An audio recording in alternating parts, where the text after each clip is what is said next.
Hello and welcome back to SweetSpotDFS. This is a review for the 2020 WGC Mexico Championship as well as the Puerto Rico Open. I will have that in the timestamp, so if you just want to skip ahead to whatever segment you want to watch, you can listen to it, or you can watch it there or listen to it, however you take this in. I will also say this: if you want to watch the video in a faster speed, if you're on desktop, go ahead, drag your mouse over my face, over the video somewhere.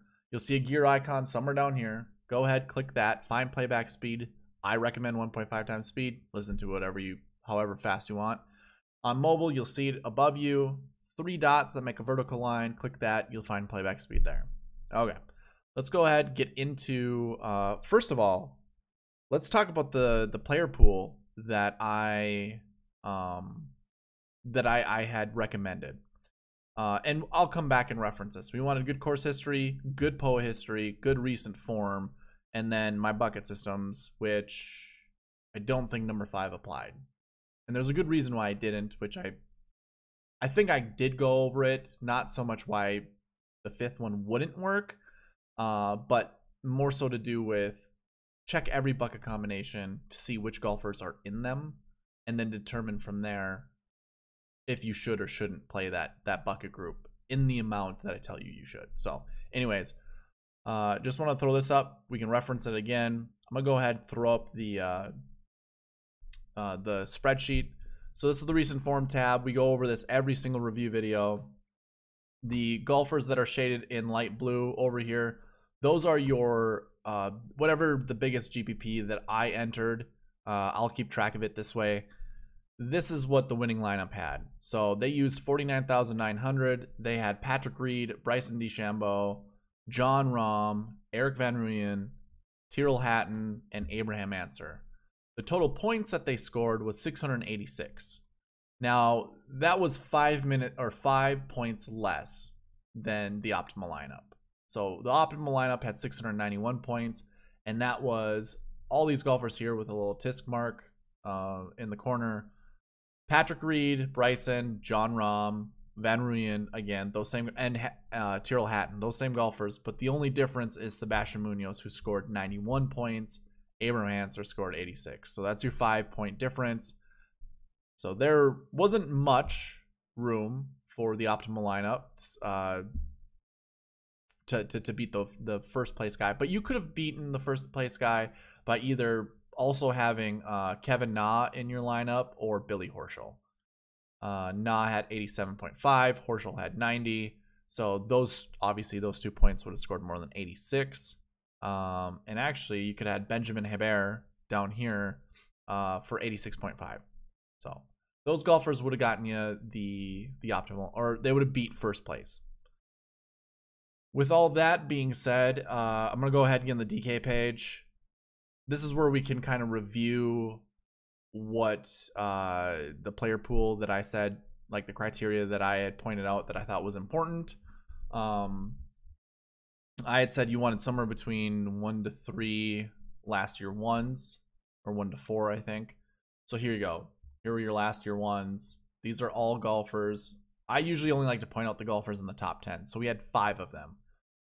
Only one of them, well, Patrick Reed was 8,400. I mean, that was still good.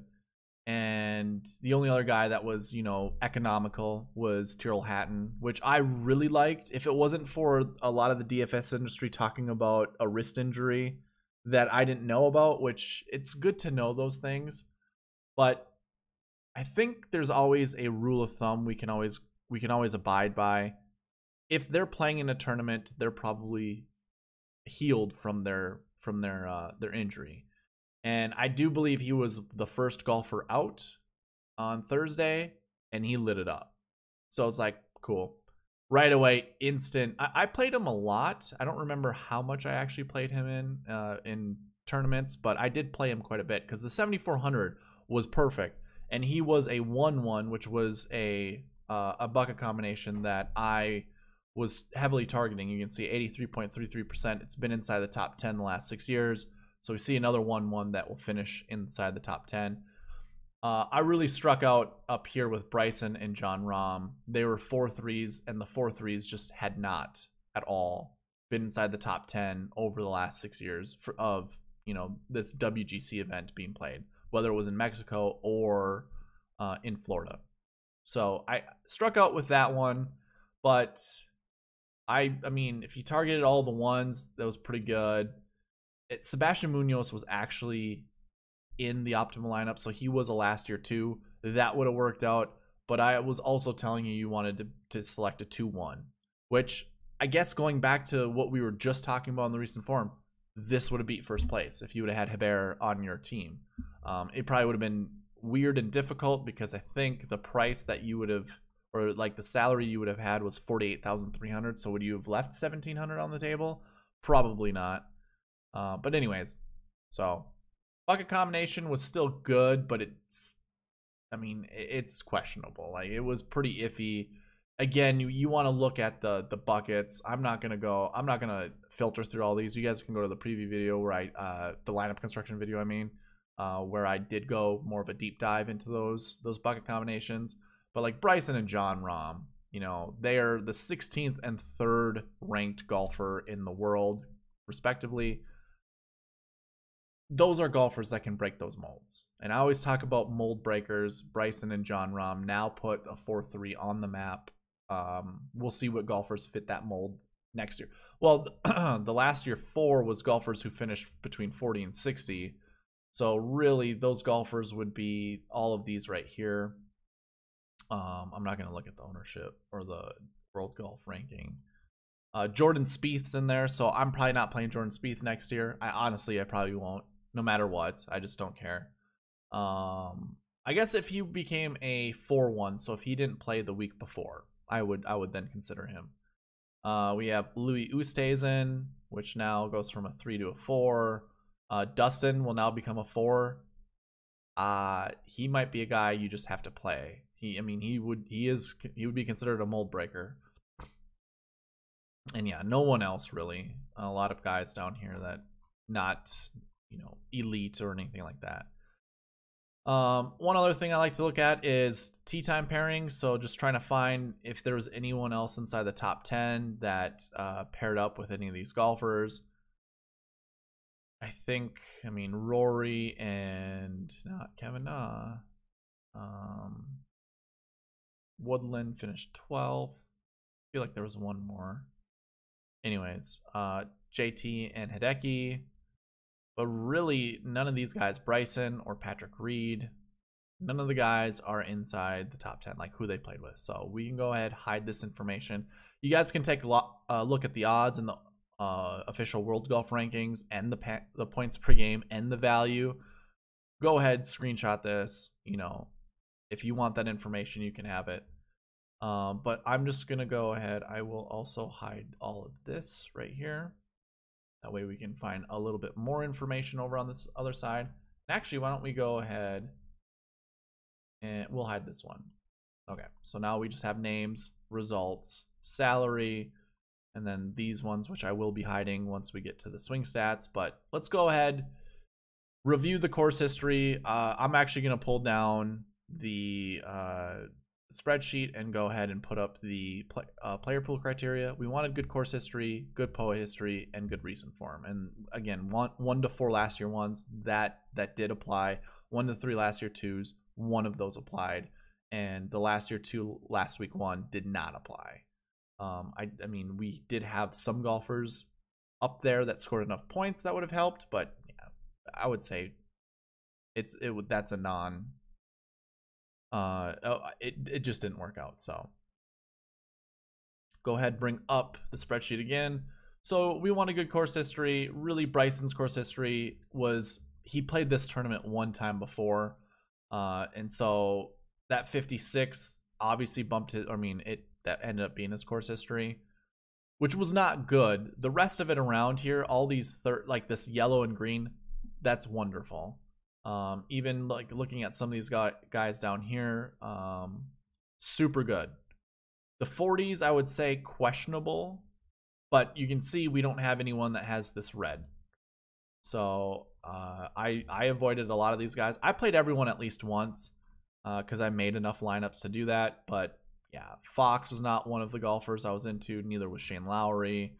or Sean Norris, or Pablo Larrazabal, sorry, or Scott Hand. Like those weren't golfers I was even remotely thinking about. And then we wanted good recent form. Really, a lot of these guys here at the top have really good recent form.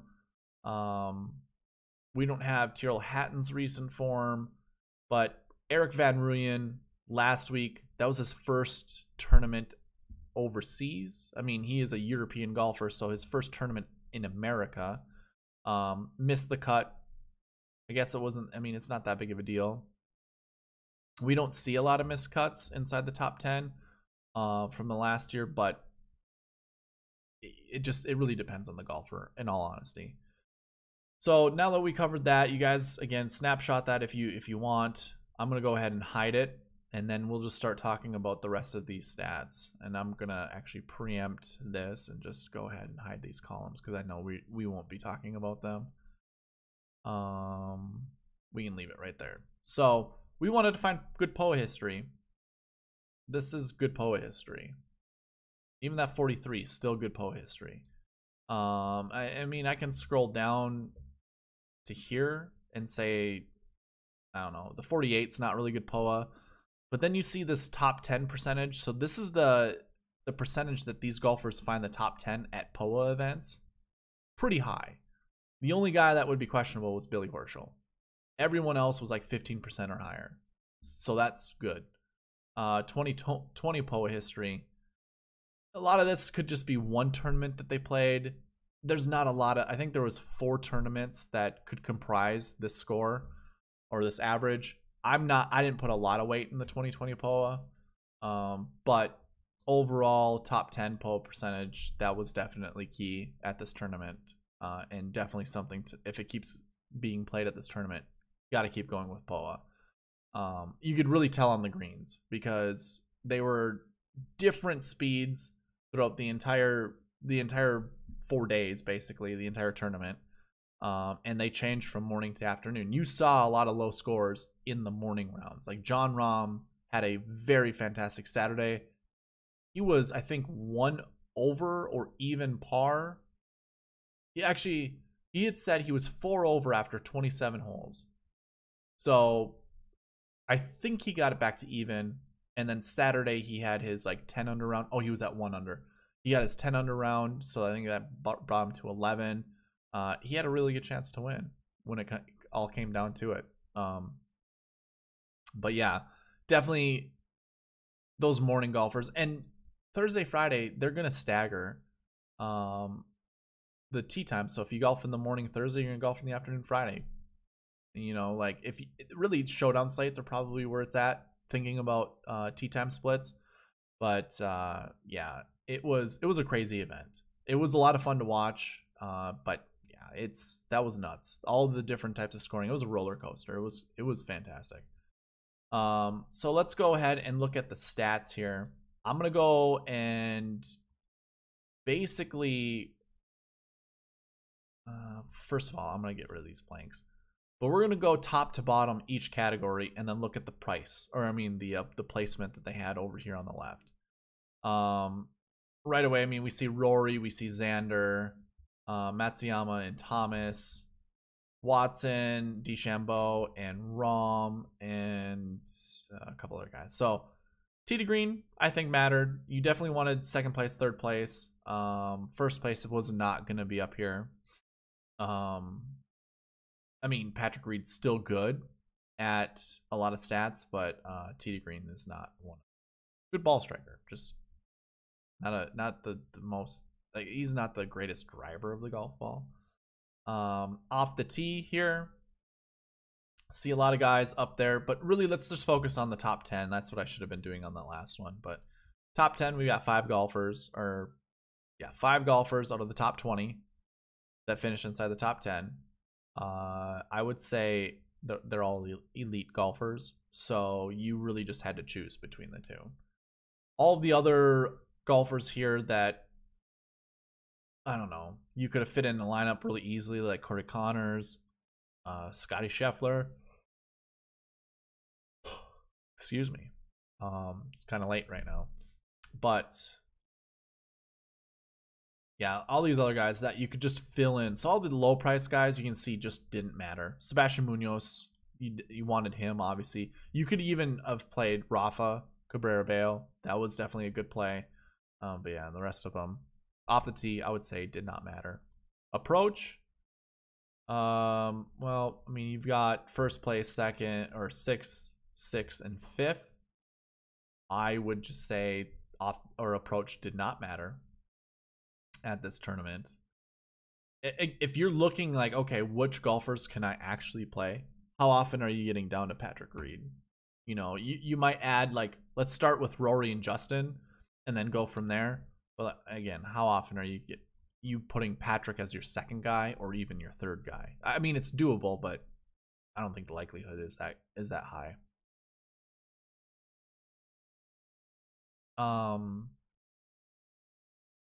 I thought around the green was a good stat to go by. I won't lie, I kind of was. I thought that was kind of the sneaky stat that you wanted at this golf course or at this tournament, only because, and I didn't think about this in the preview video or the lineup construction video, there's a lot of hole outs around the green.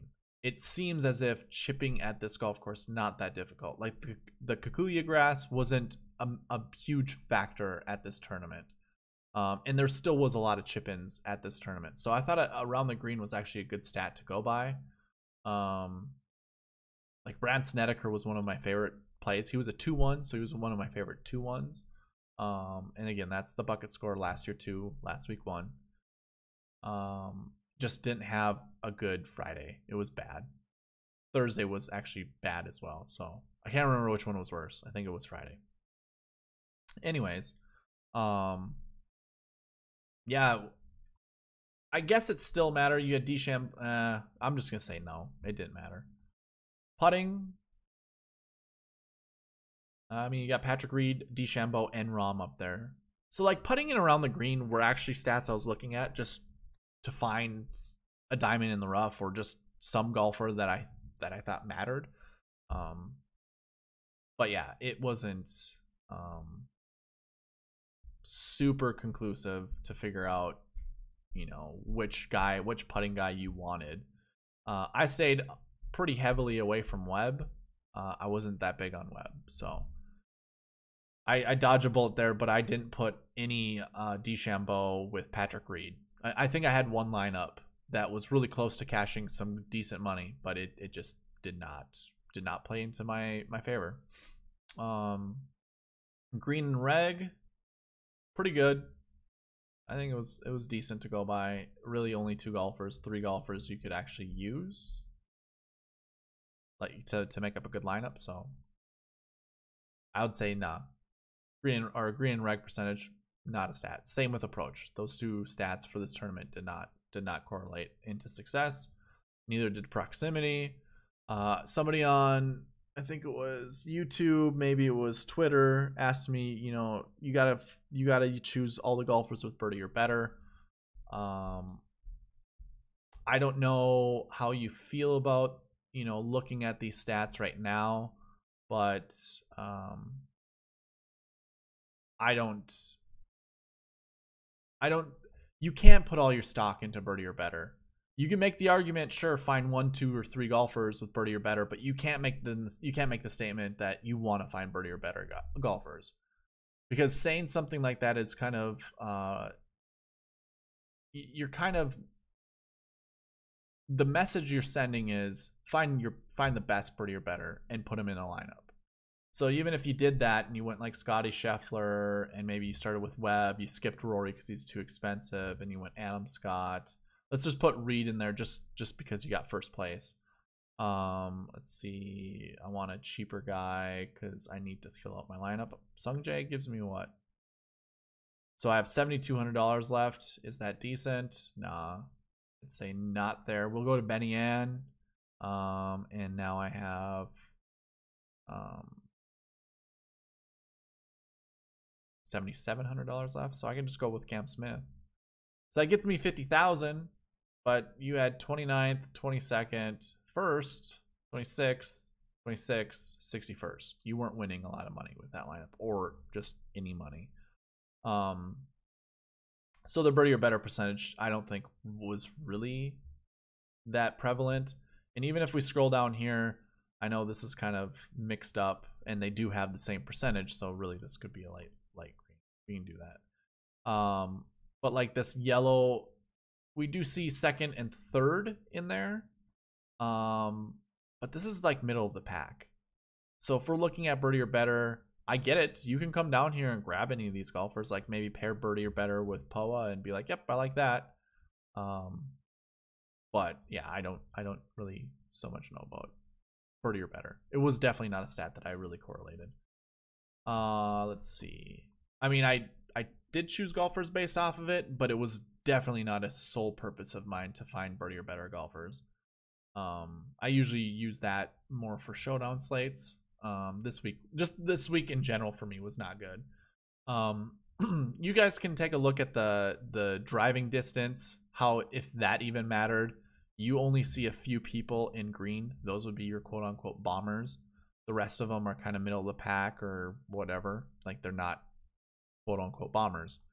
Sure, you see 5 in the top 10, but that didn't matter. Driving accuracy was nearly the same as how many we had for driving distance. Good drive percentage, maybe a couple more, but the driving stats just didn't matter. I just included them because I did last week, so I definitely wanted to kind of see if any of that really mattered. Actually, I didn't do this. I didn't sort by POA stats. I never thought of Jazz as a golfer that I wanted to play because he only had one event under his belt. Morikawa with 7. I didn't feel comfortable with that, and he was 8,500, which I thought in this field was too expensive. But other than DJ, I was not touching Spieth. At Kuchar at 88, I was not touching that at all. I didn't think that was a good play whatsoever. But yeah, the rest of them, not bad finishes. Adam Scott, not good. Again, I'm just gonna highlight Morikawa. So these golfers here, not good. The rest of them, pretty decent. Patrick Reed's up there. Rory McIlroy's up there. So is JT, and JT could have easily won this tournament. John Rahm could have easily won this tournament. But yeah, POA mattered there. Going here to the top 10 percentage, you see a lot again. Oh yeah, we wanted to focus on the top 10. So like you've got a lot of top 10 golfers that had good POA stats. Whether or not you could actually create a lineup with all of them, you couldn't, not with Rory, or even JT or Dustin. Like I get Rahm, he was in the optimal lineup. He was also in the $10 winning GPP lineup. Those things, yeah. But that's all I'm going to do with this tournament. I'm going to go over the Puerto Rico Open very quickly. I'll go ahead and pull up the 2020 recent form tab. So optimal lineup had 49,700 salary used. The $5 GPP. Oh, no. This would be the $1 GPP winning lineup. Yeah. They scored 634 points. The optimal lineup had 679 points. The $1 GPP winning lineup consisted of Victor Hovland, who was on the thumbnail. I thought he was going to win. It's not a difficult stance to take on that. He's just so talented, but yeah. We'll go into the DK page quickly on that one. It's not going to be that long, but there was a reason why you wanted to play Victor Hovland. Josh Teeter. Okay, so we're going over the $1 GPP winning lineup.